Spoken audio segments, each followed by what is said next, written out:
उठा करके देखो, कई बार ऐसा होता है कि बंदा मुरादाबाद का है, दफन संभल में हो रहा है, बंदा संभल का है, दफन जाकर के अमरोहा में हो रहा है। इसकी क्या वजह है? तब पूछो इन उलमा से, कहेंगे चल कब्र पे तुझे बताते हैं। खुद ही जवाब मिल जाएगा। जब मिट्टी डाली जाती है तो क्या कहा जाता है? मिनहा खलकनाकुम व फीहा नुईदुकुम व मिनहा नुखरिजुकुम तारतन उखरा। तुमको इसी से पैदा किया गया था और यहीं पे तुम्हें लौटाया जा रहा है और इसी से तुम्हें वापस निकाला जाएगा। जहाँ की मिट्टी होती है वहीं पे दफन किया जाता है। अब मुझे बता, जहाँ पे मुस्तफा लेते हैं वहीं पे अबू बकर लेते हैं, जहाँ पे मुस्तफा लेते हैं वहीं पे उमर लेते हैं। खुदा की कसम अब कहना पड़ेगा, खुदा चाहता तो करवट में अली भी हो सकते थे, खुदा चाहता तो करवट में उस्मान भी हो सकते थे, खुदा चाहता तो करवट में हजरत आयशा हो सकती लग गए तो कोई निकाह पढ़ाने वाला नसीब नहीं होगा। अगर ये मदरसे बंद हो गए तो मरते वक्त कोई तुम्हें कुरान सुनाने वाला नसीब नहीं होगा। ऐसी बेबसी की मौत मरोगे कि उससे ज्यादा बुरी मौत नहीं हो सकती कि हम एड़ियां रगड़ते रहेंगे और कोई कुरान सुनाने वाला नसीब नहीं होगा। इसलिए मेरी गुजारिश है, हम अपने मदरसों के कांधे से कांधा लगा दें और इन उलमा से ये कहें, कुरान पढ़ाना तुम्हारा काम है, इंतजाम करना ये हमारा काम।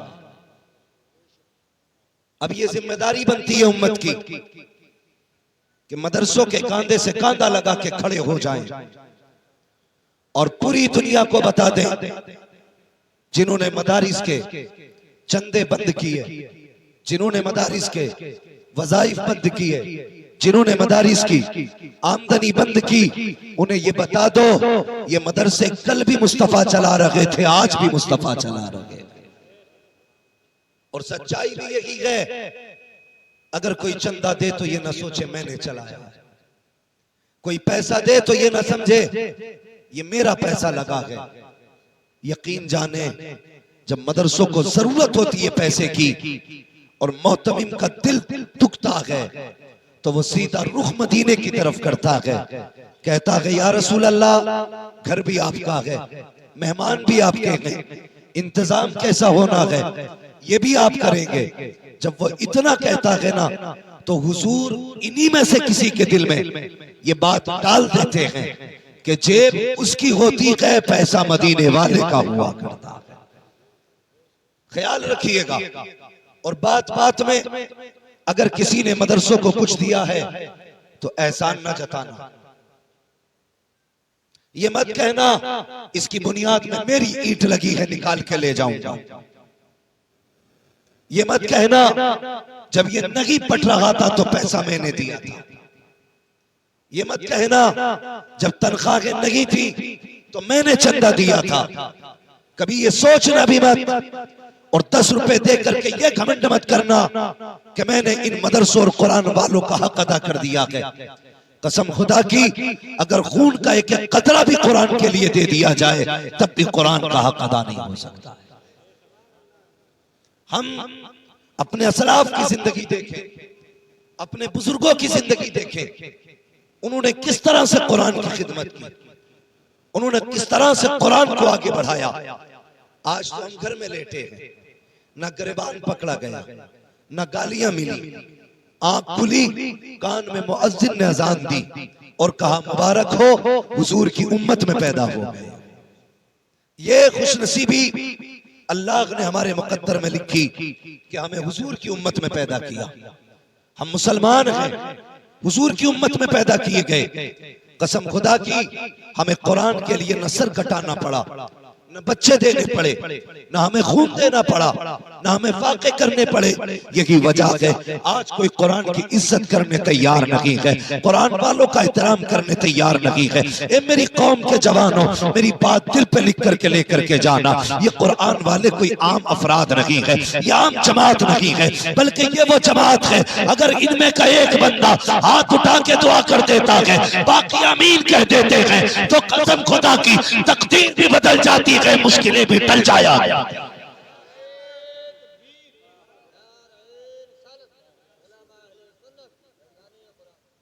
इज्जत करो कुरान की। मैं मुबारकबाद पेश करता हूं उन माँ बाप को।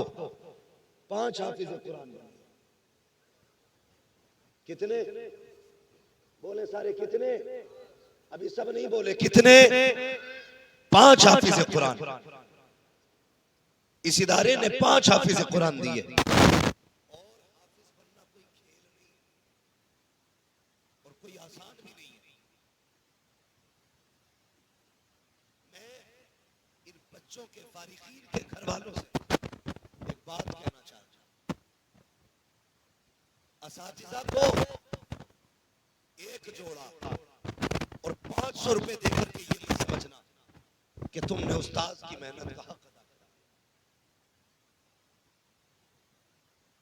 समझ रहे मेरी बात आप लोग? आपके समझ में आ रही है ना बातें? 500 रुपए और एक जोड़ा देकर के ये मत समझ लेना कि आपने उस्ताद का हक अदा कर दिया। भाई जो लोग खड़े मेहरबानी करें बैठ जाए, जिसे जहां जगह मिले।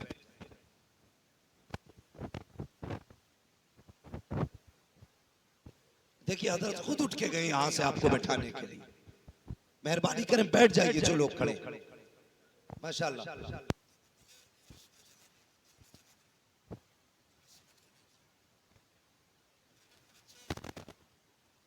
क्या किसी और को बुलाना पड़ेगा बैठाने के लिए? बैठो। हजरत उठ के चले गए, बड़ी बात है बैठाने के लिए।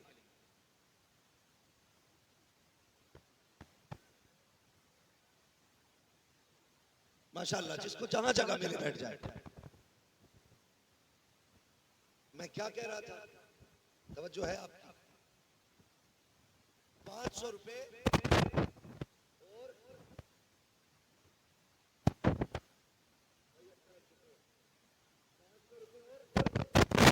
माशाल्लाह जोर से 500 रुपए और एक जोड़ा देकर के ये मत सोचना कि आपने उस्ताद की मेहनत का हक अदा कर दिया, बल्कि सच ये है इन हाफिजों के बाप अगर अपने बदन की खाल उतारें और उसका जूता बनाएं और उस्ताद के पैर में पहना दें, तब भी उस्ताद की उस एहसान का हक अदा नहीं हो सकता जो उसने आपके बच्चों को हाफिज बना करके उन पर एहसान किया। ये है एक उस्ताद का एहसान। और शागिर्दों से भी गुजारिश है, कभी जिंदगी में उस्ताद मिल जाया करें तो इनसे मुंह फेर के ना निकलना। ये मत सोचना इससे मुसाफा करेंगे तो इज्जत घट जाएगी, इसके हाथ चूमेंगे तो छोटे हो जाएंगे। उस्ताद के आगे झुकने से कभी कोई छोटा, बोले कोई छोटा नहीं होता है, बल्कि जो उस्ताद के आगे झुका करता है अल्लाह उसको उतना ही बुलंद कर दिया करता। तो कभी उस्ताद के आगे झुकने से शर्म नहीं करनी है और कभी 500 रुपए दे करके उस्ताद को आंखें नहीं दिखानी है। एक जोड़ा दे करके ये मत सोचना कि मैंने उस्ताद को जोड़ा दे दिया, बहुत दे दिया है। कसम खुदा की कभी मदरसों की जिंदगी आके देखा करो, ये कुरान पढ़ाने वाले इतनी आसानी से नहीं पढ़ाया करते हैं, कितनी मेहनत पड़ती है तब जाके एक बच्चे के सीने में कुरान आया करता है। बता तो सही, जब तेरा बच्चा स्कूल जाता है, माँ 7 बजे उठ के नाश्ता कराती है, 8 बजे उठ के ड्रेस पहनाई जाती है, उसके लिए गाड़ी लेने आती है। लेकिन इसके बरक्स मदरसा देखिए, जिन बच्चों को तुमने मदरसे भेजा है इनको उस्ताद 2 बजे उठ करके सर्दी में वुज़ू कराया करते हैं, रातों को उठ करके इन्हें कुरान पढ़ाया करते हैं। जब दुनिया सोती होती है तब ये असातिज़ा ठंडे पानी से वुज़ू कर करके ठंडी रातों में बैठ जाते हैं। और यार जब तेरी आंख नहीं खुलती है तब ये तेरे बच्चों का सबक सुन चुके होते हैं, जब तेरा नाश्ता नहीं होता है उस वक्त सबक के बारे हो जाते हैं। यूं ही कुरान नहीं आता है। पूछ मदरसे वालों से, बच्चों की फिक्र नहीं की है, कुरान वालों की परवाह की है, अपने घर की फिक्र नहीं की है, कुरान वालों की परवाह की है, रातों रात जागे है, तब जाकर के तेरे बेटे के सीने में कुरान आया है। इसलिए मैं कहता हूँ कभी एक जोड़ा दे करके 500 रुपए दे करके ये मत कह देना मैंने हक अदा कर दिया है। खबरदार खबरदार, अरे शागिर्द तो बड़ी बात है, अगर उसके बाप के सामने भी उस्ताद आ जाया करे, अदब तो ये है कि बेटे से पहले उसके सामने बाप खड़ा हो।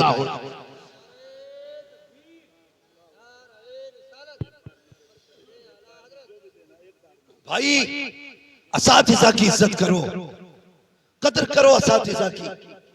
और मेरी बात सुने हजरत, ऐसा भी होता हमारे आज का जो दौर है, हम तो फिर भी बहुत अच्छे दौर में पढ़ लिए, आज का दौर बड़ा खतरनाक दौर है। मजाल है अगर उस्ताद शागिर्द से कपड़ों पे परहेज करा ले, मजाल है उस्ताद बच्चे से कपड़े धुलवा ले। माँ बाप डायरेक्ट कहते हैं बच्चा पढ़ने भेजा था, काम करने नहीं। मैं उन गधों को बताना चाहता हूं जिनकी ये ज़हनियत है कि मेरा बेटा अपनी मेहनत से काबिल बना है। खबरदार, कोई बंदा अपनी मेहनत से काबिल नहीं बनता, बल्कि उस्ताद की अताओं से काबिल बना करता है। ये तो कभी मत सोचना कि मेरा बेटा मेहनत करके इतना बड़ा हो गया। लेकिन सुनिए, कभी कभी मेहनतें वो मकाम नहीं देती जितनी उस्ताद की दुआएं बुलंदियां दे दिया करती है। ये मेरे सब बड़े बैठे हैं, इन्हें बताना मकसद नहीं, आपको समझाना मकसद है। हाँ, आपको समझाना मकसद है। उस्ताद ने जूते उठवा लिए, कपड़े धुलवा लिए, बाप का तेवर बदल गया ना। आज तक मैंने अपने बच्चे से पानी तक नहीं मंगाया, तुम मेरे बच्चे से कपड़े धुलवाते हो। शर्म कर शर्म। मुफ्ती अहमद यार खान नईमी रहमतुल्लाह की ताला अलैह, तारीख पढ़ इनकी। आपके पास एक खातून आई, बच्चा लेके आई, जवान था। हुजूर ये मेरा बेटा है, इसे अपने पास रख ले। आपने फरमाया क्या करेगा ये? कहा हुजूर बस चाहती हूं कि मेरा बेटा कुछ बन जाए। आप मुस्कुरा के कहने लगे ये बूढ़ा हो गया, अब क्या पढ़ेगा? उसने कहा अगर ये पढ़ने लायक नहीं है तो कम से कम खिदमत के लिए रख ले। क्या करेगा तेरा बेटा? का जो चाहे कराए, अपने पास रख ले। मुफ्ती अहमद यार खान नईमी रहमतुल्लाह तआला अलैह, आपने बच्चे को रख लिया। जानते हो वो कितने अदब वाले लोग थे। एक दिन नहीं महीने बीत गए, एक सबक नहीं पढ़ाया। उसने कहा हुजूर मैं क्या करूं? फरमाने लगे मेरे घर में झाड़ू लगा। झाड़ू लगाता रहा, फिर वक्त बचा। हुजूर अब क्या करूं? फरमाने लगे अब ऐसा कर, मेरे जानवरों का चारा काट के ला। वो चारा काट के लाता। हुजूर अब का इसको कुट्टी काट, इसकी जानवरों को सानी कर। इसी तरह उस जवान के 7 साल गुजर गए। एक दिन दरसगाह में नहीं बैठा। 7 साल के बाद जब वो दौर आया जो उसके साथ में मदरसे में तलबा पढ़ने आए थे, जब उनकी दस्तार बंदी का वक्त आया है, सारे तलबा लाइन से खड़े हैं, नए चुप्पे नए लिबास हैं, नंबर आने वाला था दस्तार बंदी का, पगड़ी बंधने वाली थी। अल्लाह अकबर। हजरत मुफ्ती अहमद यार खान नईमी रहमतुल्लाह की ताला अलैह फरमाते हैं बेटे क्या तू दस्तार नहीं लेगा? जैसे इतना जुमला आपने फरमाया था उसकी आंख में आंसू आ गए। कहने लगा हजरत जी दस्तार उनकी होनी है जो दरसगाहों में बैठते रहे, फरागत उनकी होनी है जिन्होंने कुरान सीखा है, उनको दस्तार से नवाजा जाएगा जो दरसगाहों में आते रहे। मैंने तो घास काटी है, जिंदगी गुजर गई 7 साल, आपके जानवरों को चारा देता रहा, आपके जानवरों को पानी पिलाता रहा। हजरत किस चीज की दस्तार बंदी है? मुफ्ती अहमद यार खान नईमी की आंख में आंसू आ गए। फरमाते हैं खड़ा हो जा, सबकी दस्तार बंदी बाकी उलमा करेंगे, तेरी दस्तार बंदी अहमद यार खान नईमी करेगा।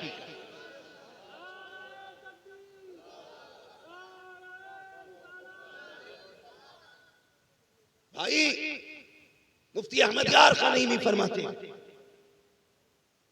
मुफ्ती अहमद यार खान नईमी फरमाते, कहते नहीं तेरी दस्तार मैं करूंगा। तवज्जो है आप लोगों को?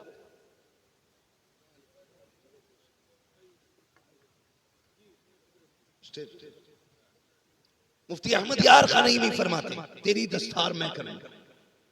अब जरा बता, जिसने जिंदगी भर घास खो दी, 7 साल उस्ताद के जानवरों को चारा काट के खिलाया, उसे क्या आया होगा?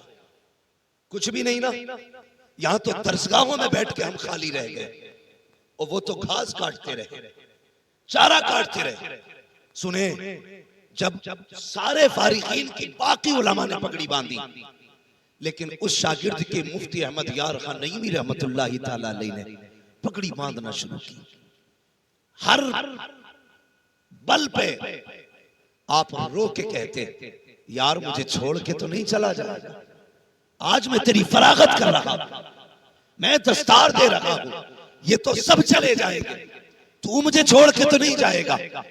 कहते जाते रोते जाते, जब पगड़ी बंद के तैयार हो गई, हाथ पकड़ के कहने लगे, बता यार छोड़ के तो नहीं जाएगा। अब आप फरमाते हैं, बेटे अब मेरी नजर कमजोर हो गई है, उम्र का तकाजा भी है, अगर तू चला गया मेरे रजिस्टर कौन संभालेगा, मेरी तिजोरी कौन संभालेगा, मेरे कागजात कौन बताएगा, मेरे औराद वज़ाइफ का वक्त कौन याद दिलाएगा। यार तू चला जाएगा, मुझे तेरी आदत सी हो गई है, तेरे बगैर कैसे मेरा काम चलेगा। तो उस शागिर्द ने क्या कहा था, खादिम ने कहा था, हुजूर मैं किसी लायक होता तो चला जाता, जनाब जब कोई मुंह नहीं लगाता था तब आपने मुंह से लगाया है, अब आपने मुझे जब इतना बड़ा कर दिया है कि पगड़ी बांध दी है, अब आपको छोड़ के किधर जाना है, कहीं नहीं जाना है, जिंदगी कदमों में गुजारनी है। अल्लाहु अकबर। मुफ्ती अहमद यार खान नईमी की जिंदगी भर खिदमत करते रहे, लेकिन क्या रुतबा दिया खुदा ने। जरा देखें वो लोग जो अपनी मेहनत पे नाज करते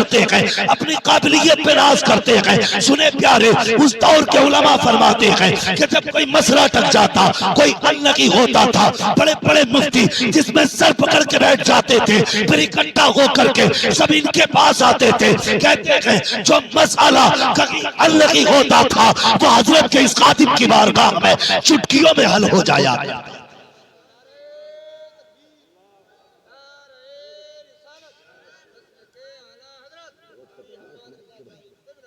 हाँ भाई, ये है उस्ताद,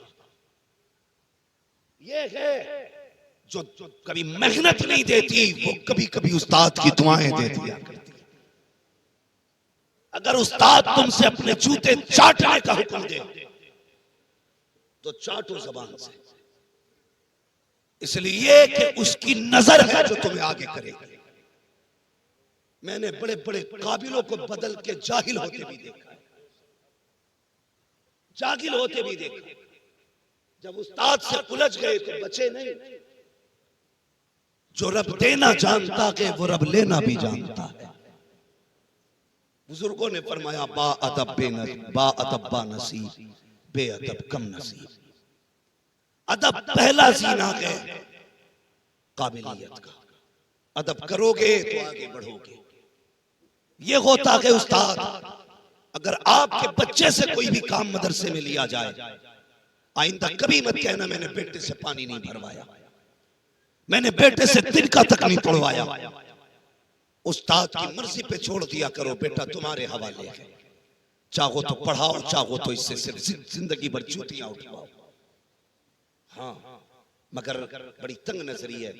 और ये तजर्बा कर लेना, जो लोग इस चीज पर नजर रखते हैं ना, मेरे बेटे ने क्या किया है, कितना कर रहा है, इसने क्यों किया, ये तो हमने नहीं कराया, उनकी औलाद कभी कामयाब नहीं होती है,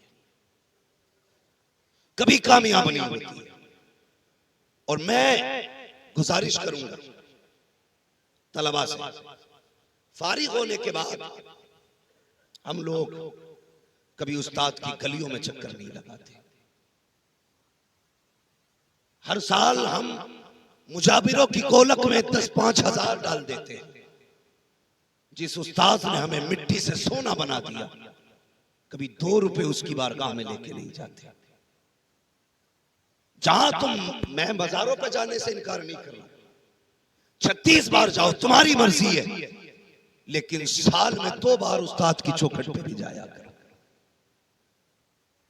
ईद के दिन उस्ताद को सलाम करने जाया करो, बकरा ईद पे उस्ताद से मिलने जाया करो। माना कि अब पढ़ाई की उम्र नहीं है, लेकिन दुआओं की उम्र अभी भी बाकी है। जो आप मेहनत से हासिल नहीं कर सके, इंशाअल्लाह वो तुमको दुआओं के जरिए दिया जा सकता है। कभी भी असातिज़ा के कामों पे ऑब्जेक्शन ना उठाएं। कभी ये नहीं कि बेटे से काम क्यों कराया, तो ये कुर्बानियां होती हैं साथीजा की। 500 रुपए और 1000 का जोड़ा दे करके उसके एहसानों का बदला मत समझ लेना पूरा हो गया। आला हजरत ने तरतीब बयान की, फरमाते मेरे उस्ताद, माँ बाप, भाई बहन, अहले वुल्दो अशीरत पे लाखों सलाम। पहले उस्ताद को रखा है, उसके बाद बाप को रखा है। पता चला बाप से बड़ा उस्ताद होता है। तुझसे भी बड़ा तेरी औलाद के लिए तेरा उसका उस्ताद है। ख्याल रखना है हमेशा। ये तो है उस्ताद के अपने जो इसकी कुर्बानियां हैं, अल्लाह अकबर। और फिर आप मदरसों की कुर्बानियां देखें, इन इदारे वालों की कुर्बानियां देखें, मदरसे वालों के एहसानात देखें, कितने एहसानात किए। और मेरी गुजारिश है, लोग कहते हैं कि लोग कुरान की इज्जत नहीं करते। हम कहते हैं पहले हमने कुरान वालों की इज्जत छोड़ी है, उसके बाद दूसरों ने कुरान वालों को जलील किया है। पहले हमने कुरान वालों को जलील किया। आप कहेंगे कैसे? हम तो हाफिज जी कहते हैं हमेशा, हम तो हजरत कह के बोलते हैं हमेशा। हाँ बोलते हो हजरत कह के, लेकिन अमल में कितना आपने इनको आगे रखा। इन कुरान वालों को कभी तेरे घर के शुद्ध माल से भी दावत मिली? ज़कात और सदके के अलावा कभी खिलाया? नहीं। इनकी दावत भी हुई तो कब? जब अब्बा मरा या अम्मा मरी या बीवी का जनाजा निकला, तब इन गरीबों के लिए कुछ चावल निकलते घरों से। खुशी से कपड़े कोई नहीं बनाता। जब देख लिया ताऊ की बरसी आ गई, नाना की बरसी है, तब जाके 60 रुपए मीटर का जोड़ा ला। दुनिया भर के यतीमों वाला पैकेज बना, पैक करके लागा कि ये हजरत आपके लिए। ये दिया हमने इनको रुतबा, ये दी हमने इनको इज्जत। क्या कि अच्छा होता कभी सुबह उठ के कहता आज मेरा जी चाहता है मेरे घर पे अच्छा खाना बना है, अकेला नहीं खाऊंगा, मेरे साथ में मेरे मुस्तफा का मेहमान भी खाना खाए। नहीं, हम तो मैयतों वाली रोटी खिलाते हैं, सदका वाला कपड़ा पहना। शादी ब्याह में पहली बात तो दावत होती नहीं, अगर होती भी है तो करके भूल जाते। और अब तो वो सिस्टम चल गया, क्या बोलते हैं उसको, अबे गधे वाला जो सिस्टम है। सीधी बात सुनो, मुझे इंग्लिश नहीं आती, वो जो चल फिर के खाते सिस्टम,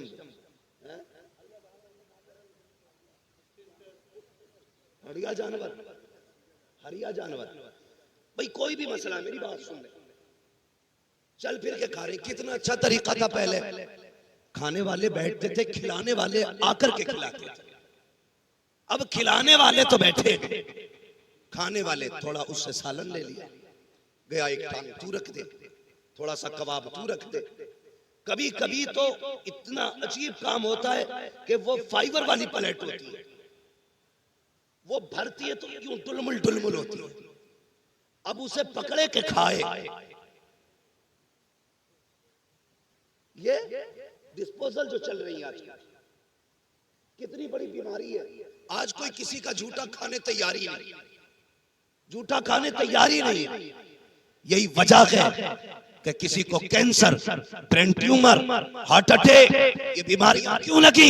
हमने मोमिनों के झूठे से नफरतें करना शुरू कर दी है, जबकि मेरे नबी ने फरमाया था मोमिन के झूठे में शिफा हुआ करती है। किसी आलिम का झूठा पीने तैयार नहीं, किसी हाफिज का झूठा खाने तैयार नहीं। किसी बर्तन में अल्लाह वाला खा के चला जाए तो तू इतना बड़ा मंत्री हो गया, कहता नहीं दूसरी प्लेट लेकर के आ। ये तो हो सकता है तेरी नई प्लेट में बीमारी हो, लेकिन ये नहीं हो सकता है हाफिज के झूठे में बीमारी हो, आलिम के झूठे में बीमारी हो, कारी के झूठे में बीमारी हो। और यार ये तो वो जाते हैं, अगर बीमार शय को हाथ लगा देते हैं, अल्लाह उस शय को शिफा याब फरमा दिया।